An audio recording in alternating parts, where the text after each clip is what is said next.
Hey guys, second fan of the night. Second fan of the night. And if you follow my videos, you'll know that this is a fan that I've been looking for a long time and have been trying to find. If you have one, I'm interested in buying. My childhood version, there was two childhood versions actually. In the Sears catalog center, I believe they had two exactly like this. And then the one that I really want to find, there was a garage near my elementary school that had one installed that was the same thing, close mount, variable speed, cane, all of that, 5 blades, but white and brass. And I really want to find one of those. These are an exception to a lot of my rules. I don't normally like 5 blades. I don't really like close mounts, but that's my favorite version of these. Is 5 blade close mount, variable speed, not the 10 speed version. And yeah, I really like them. They were big in the Sears catalog when I was a kid. I have a lot of childhood memories. That's all I got to say. I'm happy to have found a second one. Both of them that I found are missing a thing here and there and needing a little TLC here and there, but they're good enough to install. This one, the variable speed doesn't work, which is common on these. And let's see how it does with the controls, because we may not. I mean, I didn't even bother replacing it. I may just make it into a 3-speed fan or use it with a wall control or some smart control. Anything you want to say about it before we start, Andy? No, I really like this one. The cane, wingtips, antique brass, and the kind of unusual motor design, the skeletal motor.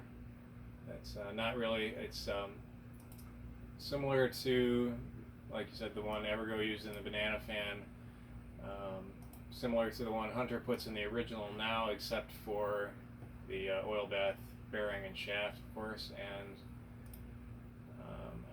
it's kind of different from the Hunter Air Max, because the Hunter Air Max is basically just a spinner motor with a cast aluminum spinner motor with a lot more vents, whereas this one really only has half of a rotor. Yeah, it's only one bearing, actually. Yeah. That's different. I think the Evergo ones are single bearing too, because they're built kind of like a shaded pole. But these, yeah, some of the Hunter ones are, the original ones, come to think of it, are single bearing, because the bearing's just in the bottom of the oil cup like an original. Right. But yeah, like the Air Max, like in the Whisper Wind 2000 and the Passport 3. Yeah. Those are just, yeah. So yeah, let's do 0 to high. Do you think there's going to be an inrush?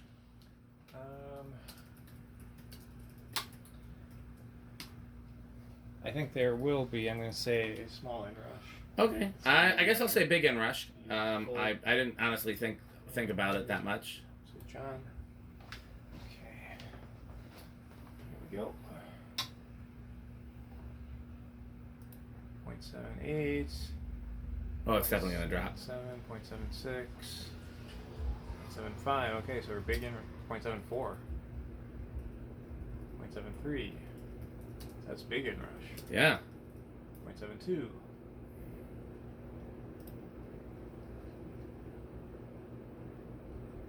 Definitely got some wobble. Not terrible, but.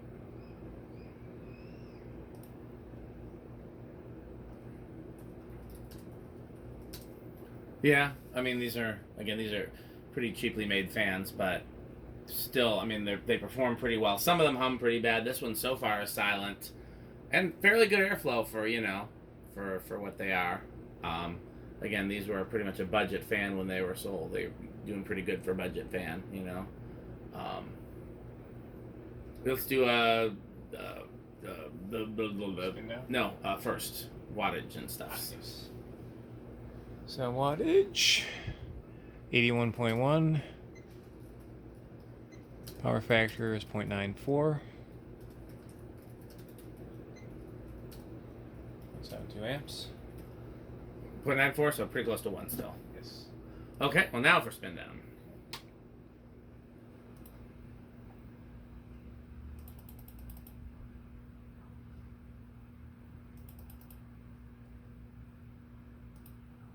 Yeah, so I'll give you the cheat codes a little bit, because I tend to remember how these motors perform, and I can be proved wrong. They tend to do very, very well with capacitors and very poorly with solid state. Is my memory of them. So that's what we can probably expect. But we'll see. We have not done anything to this. Did not need any bearing TLC. Just assembled and that was it really.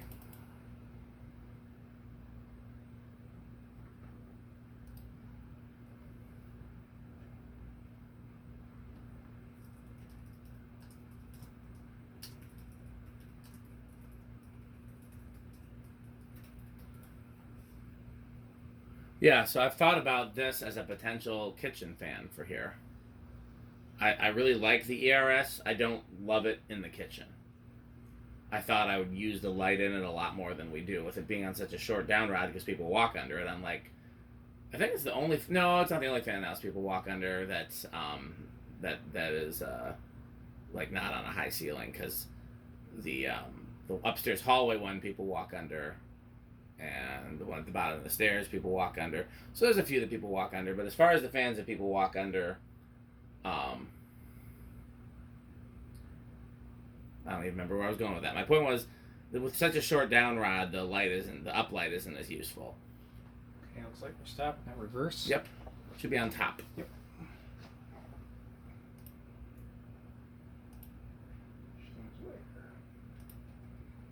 It's not one of these. It is.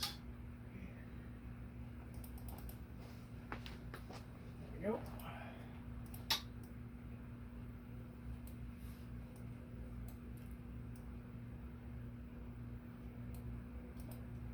I feel like I hear a little hum from it that I didn't hear from it before. It's a little bit slower in reverse too. Yes, unfortunately, I broke Dan's tachometer, so... See, I wasn't going to mention that on camera, and I probably wasn't going to post the outtake, so that was going to be, what you call it? Not breaking the fourth wall, but that was going to be, yeah, that was going to be not public knowledge, and we were just going to go on as though, you know, and hopefully no one would notice that we didn't measure this one. Fair enough. So we'll edit this in post. But yeah. Okay, around 0.72, so 81.6, 0.95, so pretty much the same as forward.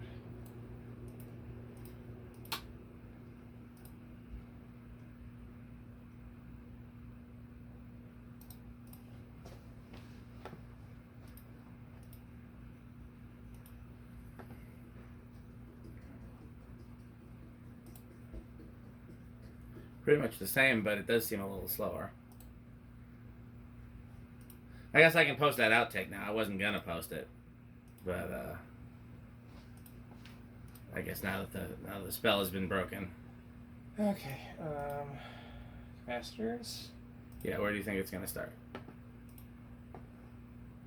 I'm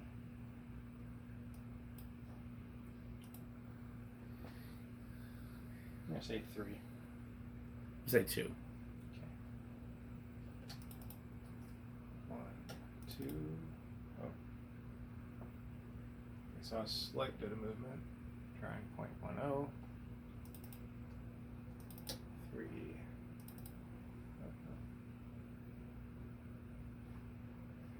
Let's see if it stalls. I don't think it's gonna.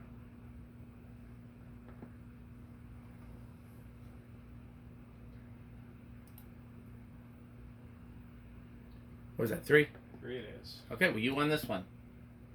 You've redeemed yourself after tachometer destruction. Excellent. I will say to anybody else that follows our lead and buys one, I would not have thought that putting the battery in backwards would damage it so poorly, but apparently it does. Actually, there's one other thing I want to try. If you want to bring me that other battery. Old battery should be over here. No, that's not the old battery. Yeah. Oh, this is another battery. The one. Remember, I left the battery in that stud finder. Oh yeah. But Okay, go ahead. so You can continue the thing. 4. I'm gonna use this. If this test is good. 5.26. It starts on 3, so the question is what the speeds would be if I made it a 3-speed. Yeah, this is a good battery. 6.31. 7.36.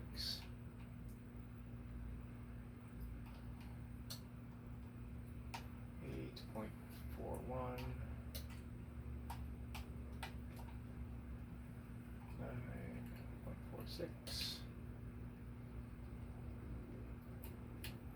Okay. 10.5.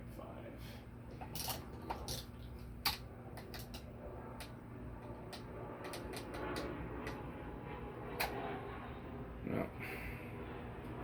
0.53 on 12. 14. That's 12. This is 12. So this would actually be great on a like a 712 or like a Fanimation style 3-speed where the where 12 is the medium. That's actually a solid medium. So I'm trying to think if I was to use it with a smart control. I mean, really, my smart control options are limited. It's either use a factory. Yeah, if I'm going to use it, it'd probably my kitchen. It would have to be a wall control. So 9 would be the highest low speed, and that's not really fast enough. But I mean, not low speed, medium speed. But it'd be okay. But for if I was putting it on a remote receiver, which I guess I could put in the motor housing, yeah, 12 makes for a great medium. Okay. Gonna jump to 14. 0.58. 16. 0.63. 18.67.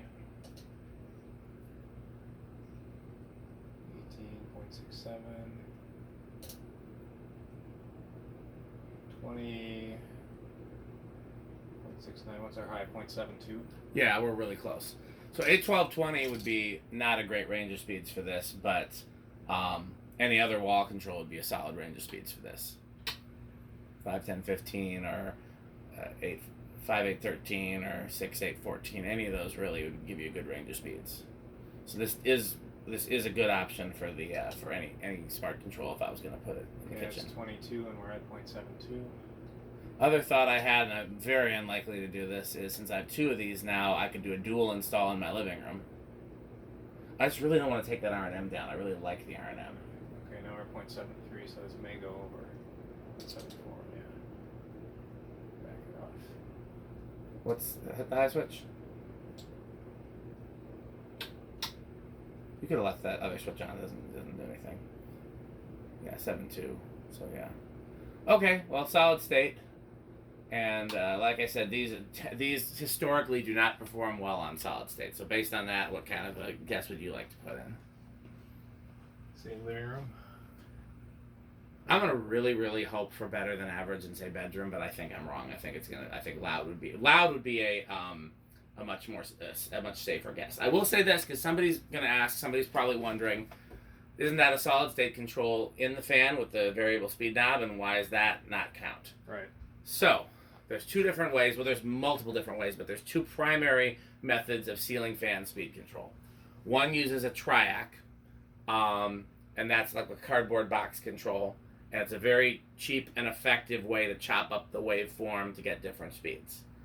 And the other way is with an SCR, which is called a silicon controlled rectifier, which is a much fancier version of a triac, and the end result is that you get much smoother speed control with an SCR. That's what slumber quiet is. That's what anything that has a heat sink is going to have an SCR. The downside is that SCRs are much more sensitive and prone to failure, which is part of why slumber quiet fails a lot and why these fail a lot. And any SCR based ceiling fan speed control is generally silent, but silent but prone to failure. So okay, let's see how it does. There we go.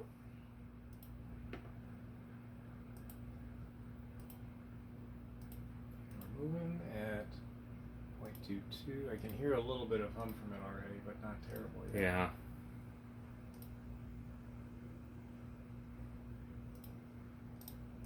Okay, that's at about our...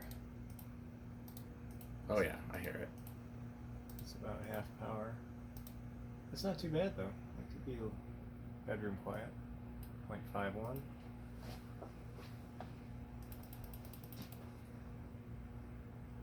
Yeah, I mean that's really, considering your expectations, that's really not too bad. I know. I thought because this one is actually designed for a solid state speed control, even though it's SCR based. I thought that might be enough to make the difference, and I was hopeful. And I honestly couldn't remember how the last one of these I tested did. Okay, that's about... I'm wondering if this actually has an 18-pole motor. 0.62. One of the things that I was always taught, and I don't know why this is or the origin for it, I was told that 18-pole motors are fine on solid-state speed controls. 16-pole motors tend to overheat and be very loud and just they're prone to failure. I don't know why that is. Like I said, it's just something I was taught.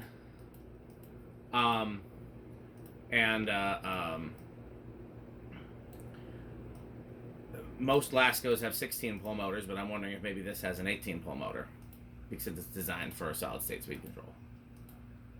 It's possible. Okay, I think we've... That is everything for this one. So maybe at some point I'll test this fan with Rick, and we'll do the tachometer with it. In the meantime, please support our sponsor. As with all of our videos, this video has a sponsor. That sponsor is Fan Stick. And you should buy a fan stick. Buy Fan Stick. Also, buy Light Stick.